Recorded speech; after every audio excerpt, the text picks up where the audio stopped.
Greetings, Arkansmiths. This is James Smith with Knights of the Smith Dinner Table, coming back at you with a re-recorded episode 11. I apologize for that first recording. There was a setting in XSplit that I missed that was causing all the echoes. However, all of the videos from here, as well as the live stream, should be short of it. I apologize once again for that. I would also like to apologize for my absence of late. Life has been really busy, so I haven't had time to record. Between work, having a new baby, as well as my teenagers' activities, things have kept me hopping. I apologize I haven't been able to keep up, but I am going to try and keep on a regular schedule now of at least once a month, if not hopefully at once every 2 weeks, depending on the release rate of stuff that's coming out, plus any new things that I figure out that would make your lives easier. I'll make sure I share them with you. Now, the good news is that we are closing in on the release of tokens, so hopefully here in the next few weeks I will definitely have something new to talk about, and lots of new stuff in the pipe. If you are going to Gen Con, make sure you come and meet us. I will be there with Nathan and Dante representing Arkenforge. We're going to be showing off the toolkit to thousands of new people over that weekend, and if you're not sure when it is, it's August 1st through 4th, and right now 4-day passes are almost sold out. And at this point, they honestly may already be sold out. I don't know. I haven't looked lately, at least not in the past couple of days. Now, with all that being said, there are some new things I need to cover in the toolkit. Things that, because of my time, I didn't have time to cover before, plus the other new stuff that came out. Primarily this stuff being the way the scenario operates now, as well as the new encyclopedia options. Excuse me. Alright, so I just woke up a little bit ago, realized there was a terrible error with my last video, and I'm not quite fully awake, so bear with me. And we're just going to hop right into it. So, as you can see, the appearance of the scenario has changed considerably. It used to be up along the top is where all of our tools were, all of the plugins and everything. Now the plugins are on the left side and the right side. So we're going to start on the right side. The big things you'll notice is we still have a home button. We can save our map now. Got your list of favorite maps. And you can do grid control from right inside the scenario. And you can use the eraser as well inside the scenario. And then we've got our level control. Having the level control here like this, the same way it is in Cartographer, makes changing levels a whole lot easier. You can either click on the arrow here or, you can just click on the number of the floor that you want. On the left side, we have got the other plugins. So we got our quick access plugins, and I'll be back to those in a moment. We got our bookmarks. Those are all still the same. I haven't put any bookmarks in any of my maps recently, so we won't see anything in there that's new for me. Soundscape. Now, you'll notice this is pretty much the same menu it was before. However, now you access it from the side rather than the top, and it gets completely out of the way when you're not using it. Last but not least, we got the journal, which I'll come back and discuss this when we do encyclopedia. Pardon me. All right, so back up here to plugins. So you'll notice we got a lot of little check boxes here. The first one is the clock. Clock puts it right there. Now with all of these, you can pick them up and move them around, put them wherever you want. I am actually kind of happy with their placement because they just pan out across the top, which for the most part is out of the way. Now having the clock on the screen is nice because then you can pace your games. If your game is like mine, we have a very set time frame that we play in. For instance, my Saturday night games and my Monday night games are from 7 p.m. local to 11 p.m. local. Now, we all have day jobs, so I try and make sure that we're done at 11, if not a little before. Once in a while we run over, but since I've had the clock on the screen all the time in the program, I don't have to look at my phone, I don't have to look at the wall clock. I can just glance at the screen and see how things are and pace things from there. Next up is your Fog of War controls. Now, you'll notice we still have the circle brush, we still have the square brush. Right here turns the Fog of War on or off, and if you notice, all of the text changes when you do it. Everything lights up when you turn it on. Now, we got two functions that are coming. This one is going to be your draggable tile fog for clearing and placing, and a polygon tool for the fog for both. Here's your dynamic setting.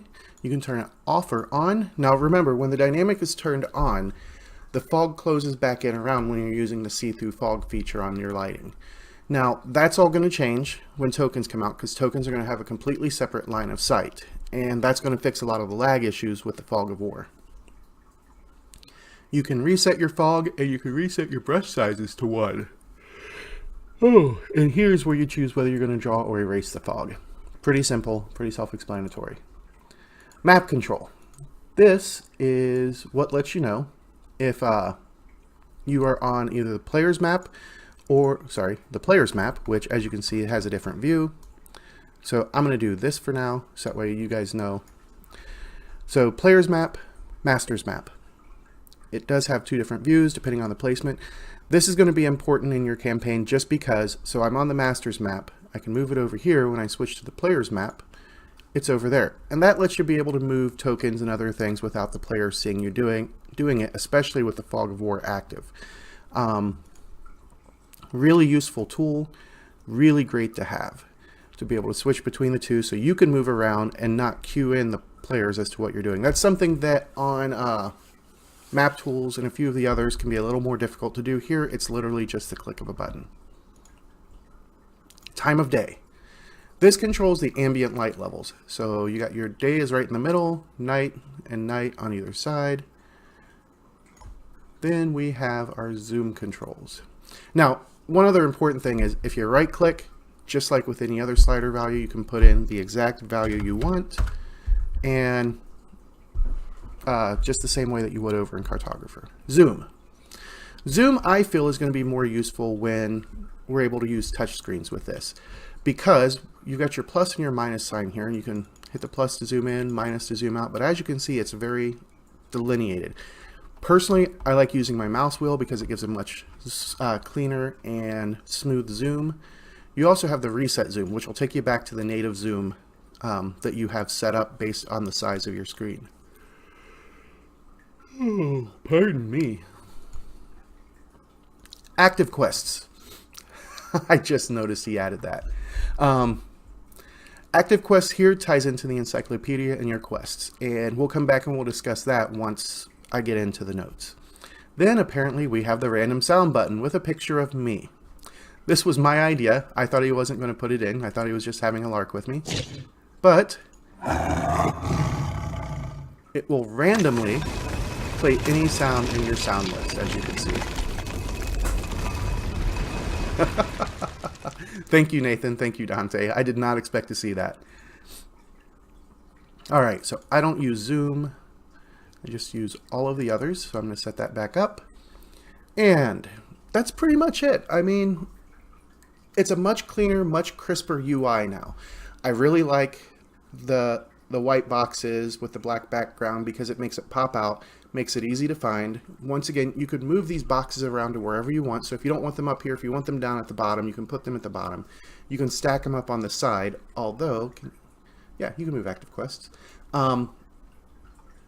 That part's really up to you where you want to put them. I mean, ultimately, they are doing everything they can to make this as customizable of an experience so you can set it up the way you want to play.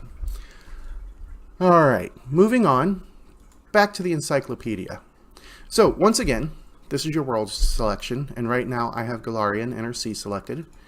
Campaigns, I have the Reign of Winter selected, and then we have the new section in the encyclopedia called Notes. Right now we just have quest notes. Now, this is going to expand quite a bit. This is going to give us complete and total control of our campaign from within the toolkit. Right now we can just do quests, which you've got 2 types of quests. You have your basic quests, and I'll show you how to make a new quest here shortly. Basic quests only have a few fields. So you've got your objectives, you've got your clues, you've got your rewards. Now, you can add or subtract new ones just by clicking on the little plus. Now, just so you know, if you accidentally click on the plus and create a new field, if you click on another, it may not do it in here. If you click on another thing, it should clear the quest out. It may not do it in the basic quest. Let me see. Let me look at the, all right. Yep, if you click somewhere else, it does get rid of the empty box. And I'll show you this a little better over here in a detailed quest. So a detailed quest, you have all of these same things. You got the, let me scroll back up. You got the objectives, you got the clues. I apologize for my dogs. Boys. You've got the rewards, the narrative, the quest progression. However, you also have a bunch of other stuff, and you can see the elements here. So, first off, like I was saying about adding a section, if you accidentally click and you add a blank section, don't worry about it. If you don't want it there, click on a section, and as you can see, it just disappears. And I usually do it over here just because this is an easy to reach area. I'm right-handed, so I always go to the right with that type of stuff. But you can create as many objectives, clues, rewards, not quest givers, but quest progression. You can create as many of those as you want. You've got your narrative box. You've got your intro text. Now here, I think I put these backwards, at least in my mind I did. The narrative, I believe, should be the section that you read aloud to your players. The intro text should be the important information for you. Now further, in the detailed quests, we've got sections, or categories, I should say. Categories is the word we're using. You got your beginning category, you've got your ending category, and within each we got a bunch of text boxes. So as you can see, he added the quest giver, intro text, closing text, and reward giver to these categories. Now you can add as many categories as you want. So if you want to add a node element, you click there. Category, you give it a name. So let's say we're going to name it creatures, and you add the new category, and right now it's going to put it at the bottom. Now there aren't any creatures that I'm going to add to this, but if you don't like it at the bottom, you can drag it up to where you like. So like the creature should probably be in the middle. Put it there. And as you scroll, you'll see it's right there. That creates a new category, and if you notice, there's this little line in between each category, and that kind of just helps delineate. Now let's add the other node element, which is a text box, and it's just listed as text.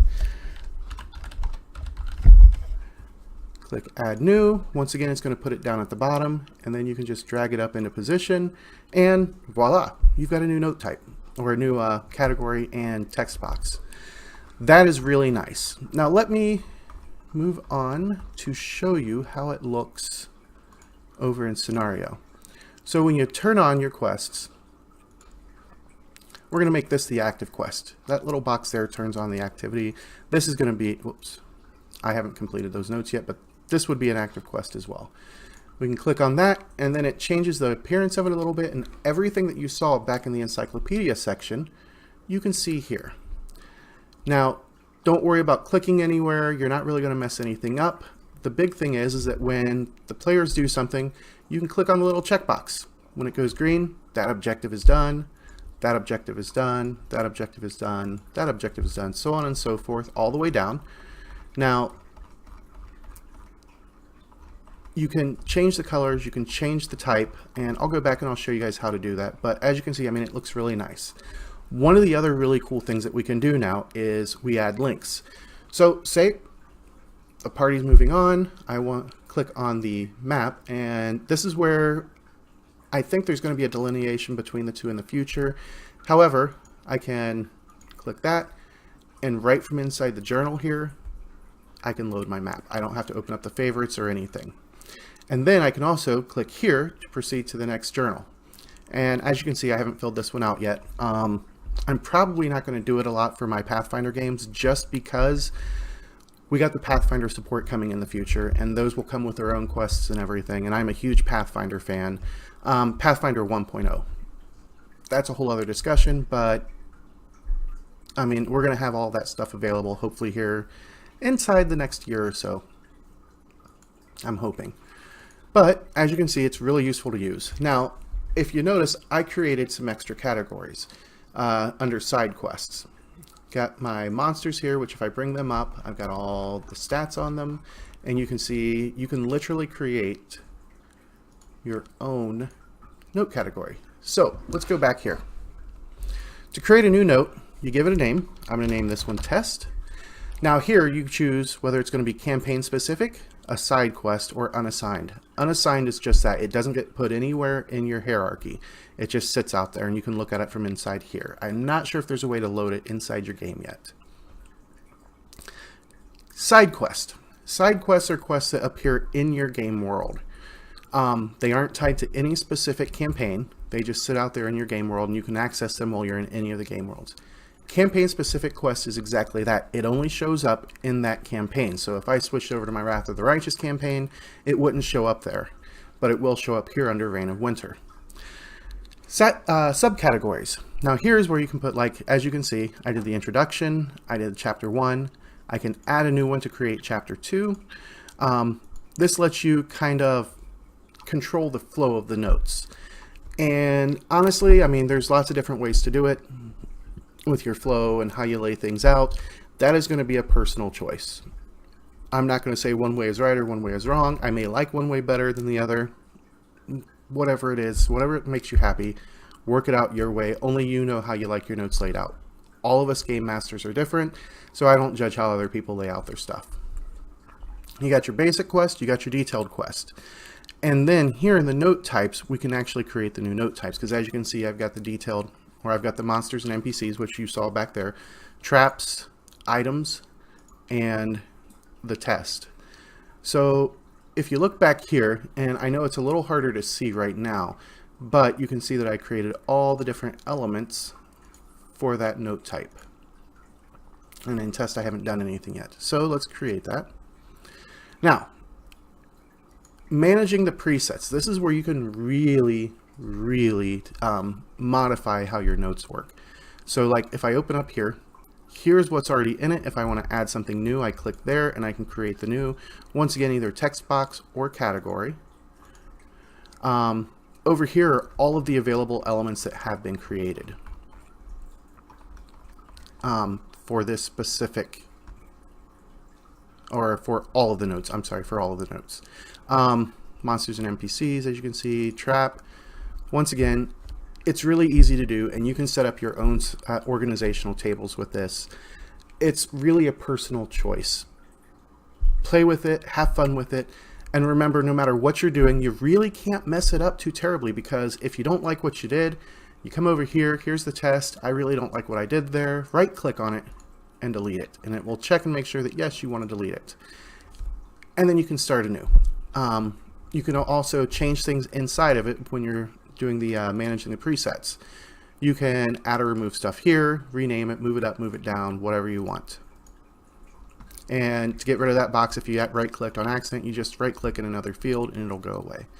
Other than that, I mean, the notes are a huge step forward. There's lots of more good stuff coming. Stuff that's really going to set Arkham Forge apart from the other stuff. The toolkit is going to be an absolutely amazing tool when it's done. And when the when the tokens come out, hopefully in the next month or two, that's really going to add a whole other layer.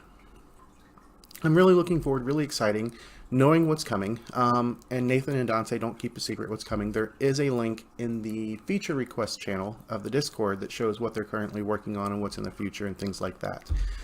Beyond that, hopefully this video recorded without an echo. And if it did, I'll re-record, or if it did record with an echo, I'll re-record it again.